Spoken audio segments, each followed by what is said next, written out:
किसी ने बड़े कमाल की बात कही है कि अवसर और सूर्योदय में एक ही समानता है।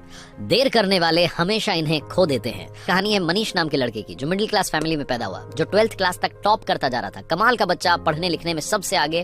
फैमिली को उस पर गर्व था। फैमिली को लगता था कि ये बच्चा जब बड़ा हो जाएगा तो कुछ कमाल करेगा, हम लोगों की लाइफ बदल देगा, हमारी फैमिली में हैप्पीनेस आ जाएगी, सब कुछ बदल देगा सिर्फ और सिर्फ ये लड़का। लेकिन वो लड़का जब 12th क्लास पास करके कॉलेज में गया तो उसकी लाइफ बदल गई। उसके आसपास ऐसे दोस्त आ गए जिन्होंने उसे बिगाड़ के रख दिया। देर रात तक पार्टी चलने लगी, घर वालों से झूठ बोल करके पैसा मंगाने लगा। घर वालों को समझ में आ रहा था, उन्होंने एक दिन इसको समझाने की कोशिश की, लेकिन मनीष ने घर वालों को डांट दिया कि आप मुझे ज्ञान मत दीजिए, मुझे सब कुछ मालूम है और आपके ज्ञान से बात नहीं बनेगी, आप शांत रहिए, मैं अपनी जिंदगी जी लूंगा। घर वालों ने कुछ नहीं बोला।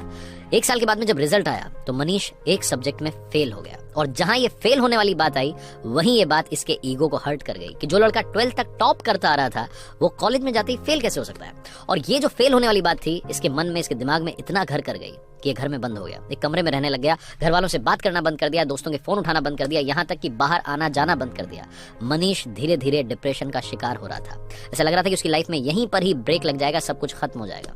मनीष जिस स्कूल में पढ़ता था, जहां से 12th पास आउट की थी, वहां के प्रिंसिपल को जब ये बात मालूम चली तो उन्होंने मनीष को अपने से मिलने के लिए बुलाया, डिनर पर बुलाया। वो इन्विटेशन ये रिजेक्ट नहीं कर सका, इसको मानना ही था कि न्योता आया था, प्रिंसिपल साहब के यहाँ जाना था। तो मनीष पहुंचा शाम में, और इसने देखा कि प्रिंसिपल साहब गार्डन में बैठे हुए थे, अंगीठी पर हाथ ताप रहे थे, सर्दी का माहौल था। ये भी जाकर के बैठ गया। उन्होंने पूछा कि क्या हालचाल है बेटा, क्या चल रहा है, तो कुछ नहीं बोला। 10-15 मिनट तक दोनों के बीच में बातचीत नहीं हुई।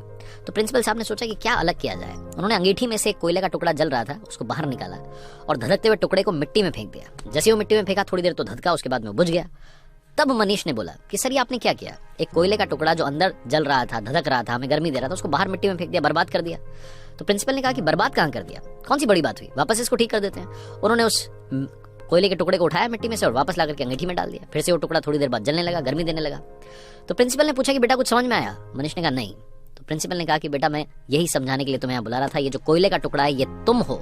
तुम जब अंगीठी से बाहर आए, गलत संगति में गए, मिट्टी में गए तो बुझ गए, लेकिन वापस आकर के जल सकते हो। शर्त यह है कि अब अंगीठी में वापस आना होगा, अपनी लाइफस्टाइल बदलनी होगी, अपने दोस्त बदलने होंगे। बस इतनी सी बात तुम्हें समझाने के लिए यहाँ बुलाना चाहता था। मनीष को सारी बात समझ में आ गई, उसकी लाइफ बदल गई।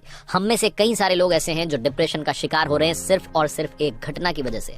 हो सकता है जिंदगी किसी मोड़ पर आप फेल हो गए हो और आपको लग रहा हो कि सब कुछ बर्बाद हो गया है, इससे आगे कुछ नहीं हो सकता। एक कोट मैंने पढ़ा था, मुझे बड़ा पसंद है, लाइफ गोज ऑन, जिंदगी चलती रहती है, so just keep going. Life goes on, so just keep going. चलते रहिए, सब कुछ अच्छा होगा, ये विश्वास रखिए। आरजे कार्तिक एक बार फिर आपसे कहेगा कि अगर फेल होना बहुत बड़ी बात है तो ऐसा मत सोचिए। फेल होने के बाद बाउंस बैक करना सबसे कमाल और सबसे जरूरी बात है। ऐसे कई सारे एग्जांपल्स हमारे सामने हैं जो फेल हुए लेकिन उन्होंने वापसी की। तो कम बैक करने के लिए तैयार रहिए। डिप्रेशन को टाटा बाय बाय कहिए।